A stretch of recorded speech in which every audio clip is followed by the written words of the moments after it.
Good? Wait for a little bit, man. This is like not quite there.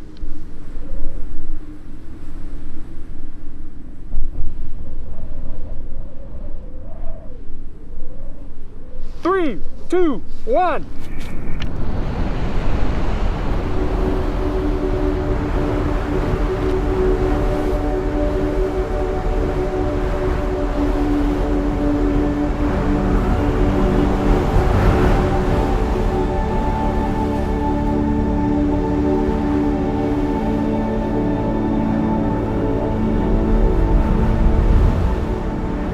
Well, Ian, if you're reading this, it means that I've had a bad day, and it probably means that you've had several following that day.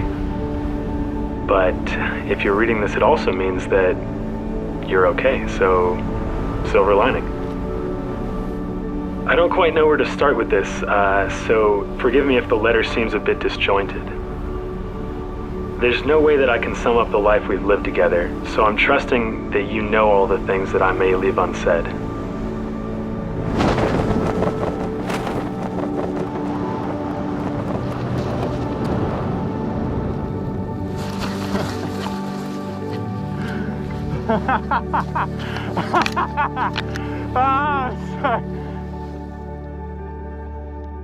Dude, what is that smell emanating from? This is why I don't wear shoes. I just like cruise around barefoot most of the time. And that's to avoid the funk concentrating within the shoe environment and then unleashing itself. Good morning. I've been running low on sleep. This is like the first day I got to sleep the whole night. Warm, weather looks good, winds are good. Excited. First, let me begin by saying I'm sorry. You're the only one whose letter contains an apology. I know you held us to a higher standard, and I'm sorry that I couldn't hold up my end of the bargain. Know that no matter what happened, in my mind, you held up yours. Please make sure that no one is held responsible for what happened to me.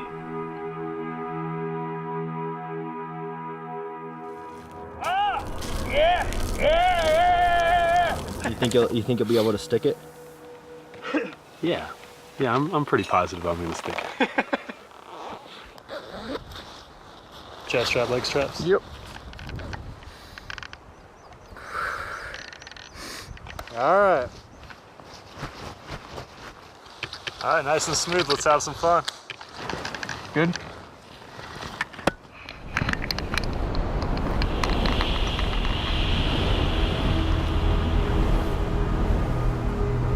Man, am I glad that I went before you. I mean, I always expected us to grow old together, you know, raise shredder kids, and then one day when we're in some old folks' home eating strained peas, huck off one last base jump without parachutes.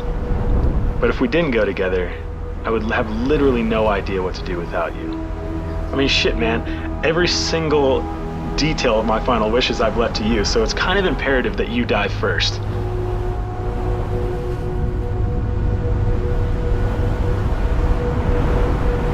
Thank you for being you, Ian.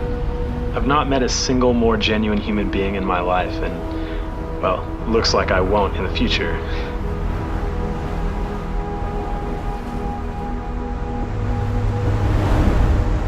Since I've been here. Are you recording this? Of course you are. Why are you recording this? Documentary, motherfucker.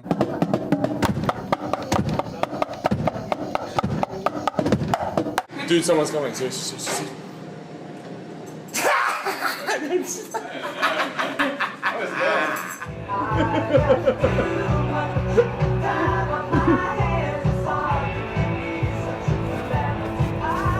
It's 5 in the morning. We're trying to hike up to do the wingsuit exit while there are good wind conditions, and it is extremely too early for me to be awake.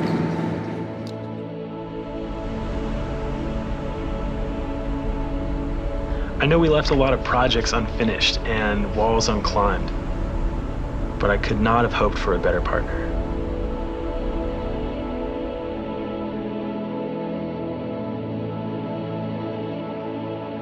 A while back, somebody asked me what made you the best climbing partner, and the reply was simple.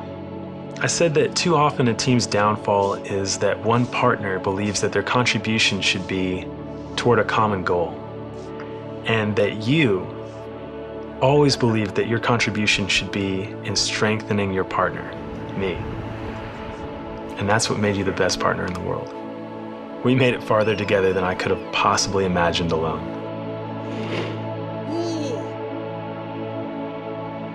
Know that I learned too much from you to possibly put in this letter, and that these lessons I learned unequivocally changed my life for the better.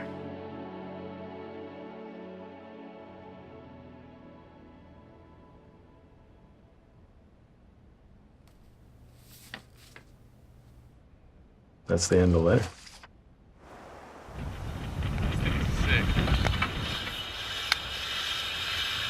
We were jumping off of a cable car, incredibly easy. One of the easiest jumps that we've ever done. So, okay, give him the fist and the 5 like we always do. He turns around to do a backflip. Have a good one. And I watch him go. 3, 2, 1.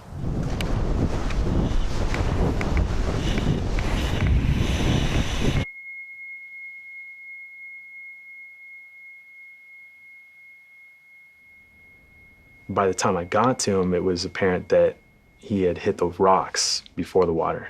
And as I pulled him out of the water, completely lifeless. It was probably the most horrifying moment of my life.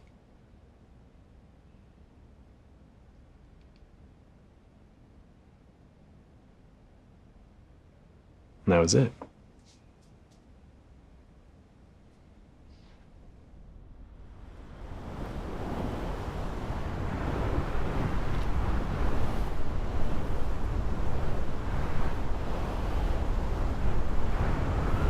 The letter was a project that I started when a friend of mine told me, you better not die without leaving something behind.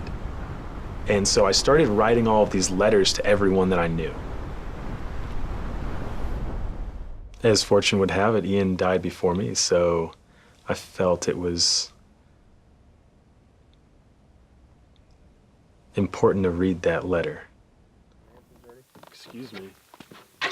Yeah, no, I'm gonna leave you hanging. Yeah. That's really tough. It's really tough to say everything that you want to say to somebody every single time you see them.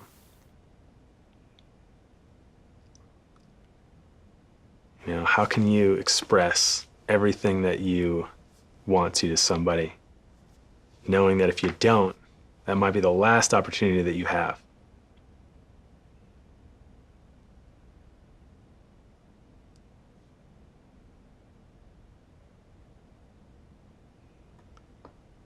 So yeah, I said I love you to him all the time.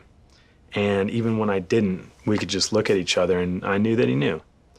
You know, because he also understood exactly what I did, that next moment we could be gone.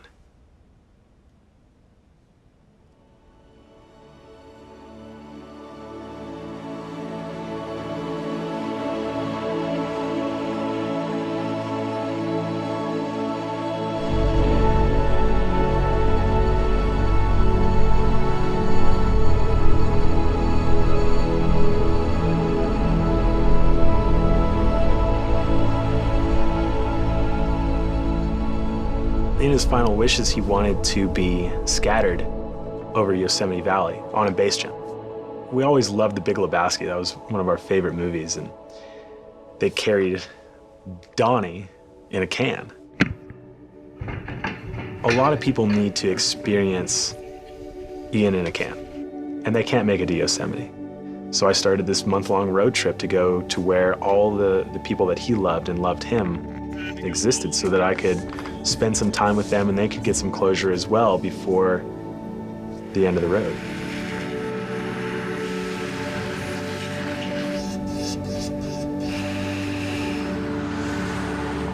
Oh, what is that? Just a coffee can. Just a friend of ours. Taking him bowling. Down it. Ah! Dude, I thought ahead. I bagged him on the inside. So it's not just ashes in the can. I mean, I'm thinking ahead here.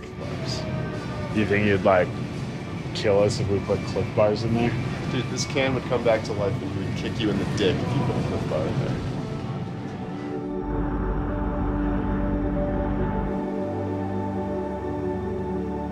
You either live a genuine life that's true to who you are or you don't. And our genuine life was one that was full of risk. So that's the one we lived.